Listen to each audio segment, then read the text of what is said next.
Barreessitaa walaloo fi yeedaloo. Walaloo ofumaa barreessee yeedaloo jalqabee qindeessamti muuziqaa Salamoon Tekirool jedhama.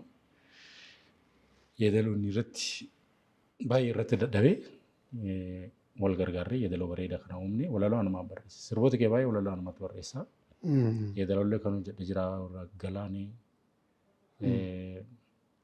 Ati Yeroo Soorii, Arsiin kan uummataati isa fideeti garana haala qaqqajeelchee hojjete. Hojiilee baay'ee anumatu hojjete.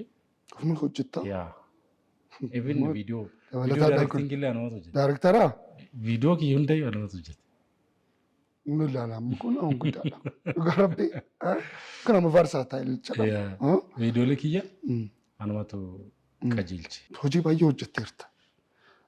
Singilii bira hojjetteerta? Yaa singilii gara 5 akkas. Singilii 5 hojjetteerta? Viidiyoo yaa. Waaw bareedaadha. Almost albama walakkaa jette. Albama hojjechuun ni salphatare viidiyoon amma faayinaanshaaliin illee bara waan oodiyoon hojjetturraa viidiyoon hagama koostii godhuun beekta. Waan viidiyoo 5 kanaan hojjette albama 2 akkasiin hojjette. Hojjetamu. Albama hojjechuu dirqama uummatee wayii. Ittuma jirra. Hojiiwwan ati hojjette keessaa irra caala matatti na baaseera isa jettu san. Isa yeroo jalqabaa keetii kana natti fakkaata. Sirba Wallooti. Dhugaatti dubbachuuf sirbi hawaasaa wal barsiise sirba Wallooti. Qindeessaatu inni si qindeessa. Gurbaa yeedaloo hojjete Salamoon Tekirool jedhama. Okay.